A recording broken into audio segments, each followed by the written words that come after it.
मोदी जी डॉक्टरों को बता सकते हैं कि डॉक्टरी कैसे की जाए, जो आदमी जो वैक्सीन बना रहा है उसको बता सकते हैं वैक्सीन कैसे बननी चाहिए, जो आदमी बिल्डिंग बना रहा है उसको बता सकते हैं बिल्डिंग कैसे बननी चाहिए, जो वो आदमी खाना बना रहा है मोदी जी उसको बता सकते हैं खाना ऐसे बनना चाहिए। तो मोदी जी का मुझे लगता है आपके जो अमेरिका जाएंगे अब उनमें थोड़ा जोश ज़्यादा है, तो वो जो वहाँ पे जो बाइडन है उनको जो है अपने हाथ से चाय बना के जरूर पिलाएंगे। प्रतिभा की पहचान और प्रतिभा की परख, ये दोनों काम जो है अमेरिका की यूनिवर्सिटी करती हैं। अब मोदी जी को जो है यूनिवर्सिटियों से और जो पढ़ने लिखने वाले लोग हैं इनसे ज़्यादा नफरत है। हम देख रहे हैं हिंदुस्तान में वो दिन रात जो है आरएसएस के जो भक्त होते हैं, आरएसएस के जो स्वयंसेवक होते हैं, आरएसएस के जो एबीपी के लोग होते हैं, वो दिन रात जो है जेएनयू जाकर वहाँ के लड़कों को पीटते हैं। जिस दिन राहुल गांधी की सदस्यता गई और उससे मंगला खारिज कराया, उससे राहुल गांधी के पास कुछ खोने का जो डर था वो खत्म हो गया। नमस्कार दोस्तों, हिंद वॉइस में आपका स्वागत है। मैं हूं इकराम, हमारे साथ एडवोकेट अनिल कुमार जी। बात करते हैं राहुल गांधी को लेकर। राहुल गांधी हाल फिलहाल अमेरिका दौरे पर हैं और अभी उन्होंने एक जो वहां पर सभा हुई थी, कुछ उसमें भारतीय प्रवासी जो वहां पर थे, किसी ने सवाल पूछा तो उन्होंने प्रधानमंत्री नरेंद्र मोदी के बारे में जो कुछ कहा, उसके बाद भारतीय जनता पार्टी के नेता, उनके भक्त और जो आईटी सेल है वो उन पर टूट पड़ा है। उन्हें राष्ट्रद्रोही कह रहा है कि वो भारत के एक तरह से खिलाफ हैं, उसके खिलाफ बात करते हैं। साथ ही इसमें कहीं ना कहीं इंडियन मुस्लिम लीग का जिक्र भी आया, उस पर भी अनिल कुमार जी से बात करेंगे। सर, फिर से राहुल गांधी अमेरिका दौरे पर है। हालांकि उनका जो पासपोर्ट है वो एक आम भारतीय की तरह उन्हें दिया गया है, क्योंकि उनका जो डिप्लोमेटिक पासपोर्ट था वो तो ले लिया है, उनकी सदस्यता नहीं रही। तो फिर से भारतीय जनता पार्टी के नेताओं को अखर रहे हैं, क्या कर रहे हैं? छोटा सा भाषण उन्होंने दिया। छोटा तो भाषण नहीं दिया, वो भाषण बड़ा सारगर्भित भाषण है। स्टैनफोर्ड यूनिवर्सिटी में राहुल गांधी वहाँ गए और वहाँ पर उन्होंने बड़ी बेबाकी से अपनी बात रखी। यानी आप एक कल्पना करके देखिए कि नरेंद्र मोदी जो है प्रधानमंत्री के रूप में किसी यूनिवर्सिटी में ऐसे मंच पर जाएं और ऐसे बात करें, यह संभव बात है। क्योंकि नरेंद्र मोदी को अगर भाषण देना होगा तो वो टेलीप्रॉम्प्टर लगाएंगे, फिर वो कहेंगे कि मैं सवाल नहीं लूंगा, मैं अपनी मर्जी के जवाब पढ़ूंगा, और टेलीप्रॉम्प्टर पे जो लिखा आएगा वो उसे पढ़ देंगे। और इसीलिए वहाँ पर मोदी जी की जो जनसभा होती है, हिंदुस्तान में हो, विदेश में हो, जैसे भी ऑस्ट्रेलिया में गए तो वहाँ बीच बीच में लोग जो है वो शाउटिंग ब्रिगेड अपने साथ रखते हैं, जो और कुछ नहीं करते, मोदी मोदी मोदी करते रहते हैं। और इसीलिए मोदी जी को लगता है कि मेरा प्रभावमंडल जो बढ़ता जा रहा है। राहुल गांधी को जिस तरह से वहाँ पे यूनिवर्सिटियों ने बुलाया है, 10 दिन का दौरा है, और वो दौरा जो है आकस्मिक रूप से अगर आप देखें तो एक तरह से मोदी जी का एक दौरा है अभी यूनाइटेड स्टेट्स ऑफ अमेरिका में 21 तारीख से 21 जून को इनको जाना है, बाइडेन वगैरह सबसे मिलना है। तो उससे पहले ये दौरा जो है एक तरह से कंपैरिजन का एक आधार देता है। राहुल गांधी जानबूझकर अब एक नई रणनीति के हिसाब से काम करते हैं। जब ये हुआ कि मोदी जी जो है बेंगलोर में जाएंगे कर्नाटक के चुनाव में और अपनी जनसभा करेंगे, तो राहुल गांधी ने कहा जिस दिन मोदी जी की सभा होगी उस दिन मैं सभा करूँगा। और कोलार की सभा उन्होंने 6 की जगह 10 तारीख को टाल दी, फिर 10 की जगह 16 तारीख को टाल दी।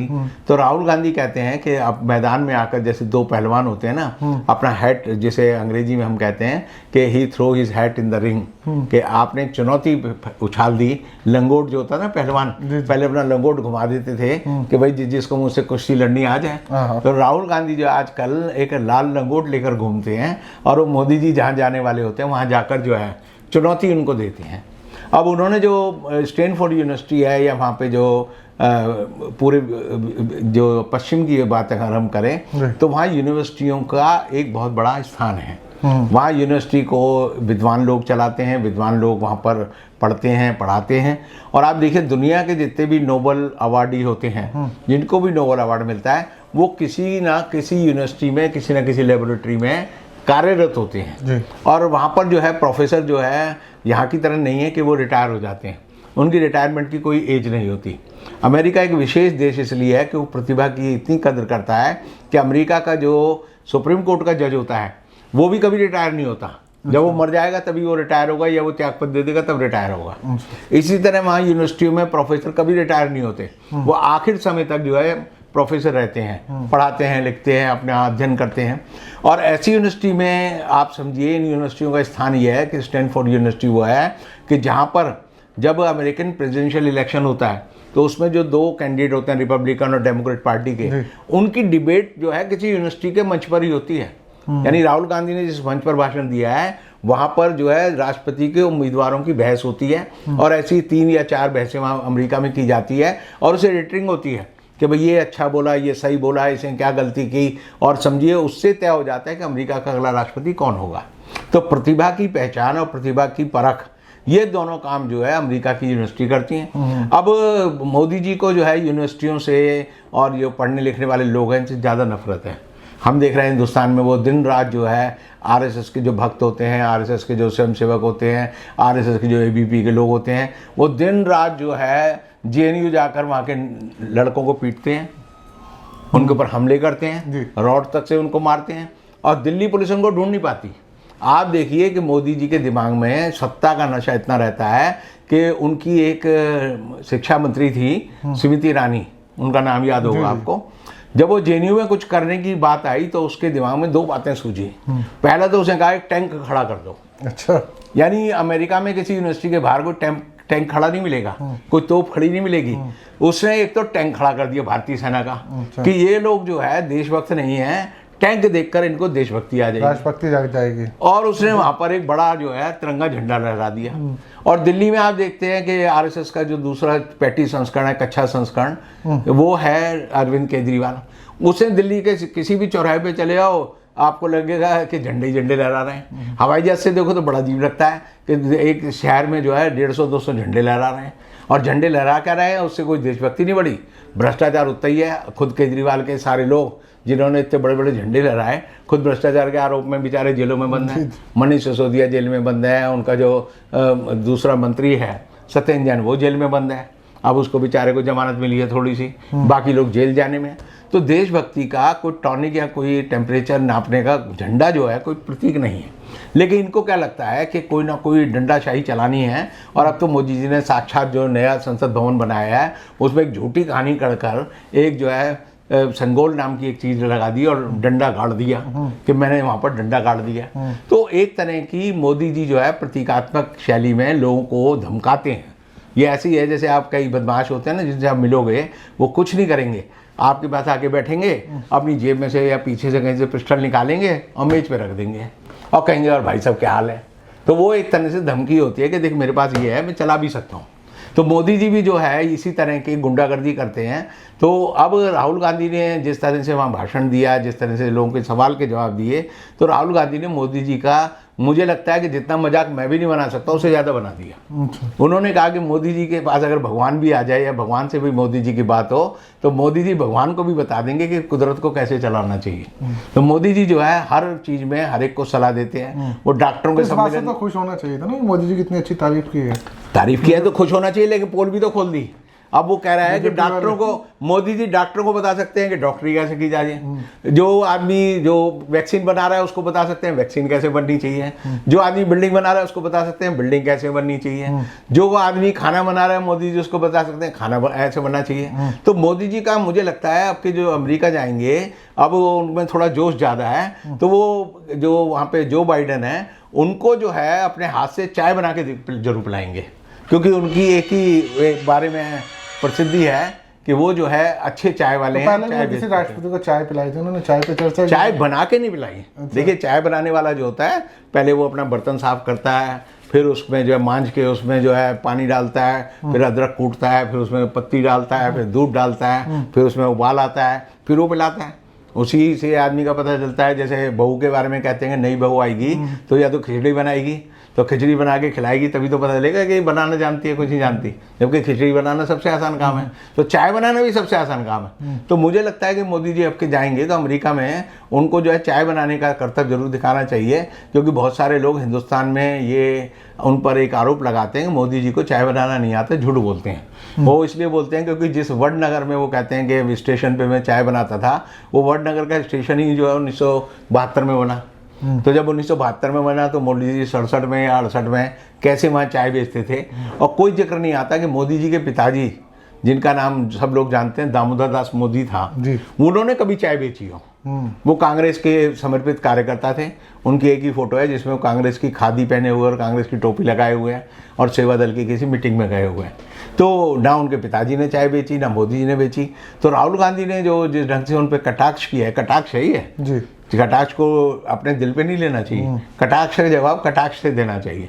तो उन्होंने कहा कि ये भगवान को, जो अगर भगवान इनके पास आ जाए तो ये भगवान को भी बता देंगे तरीका क्या है।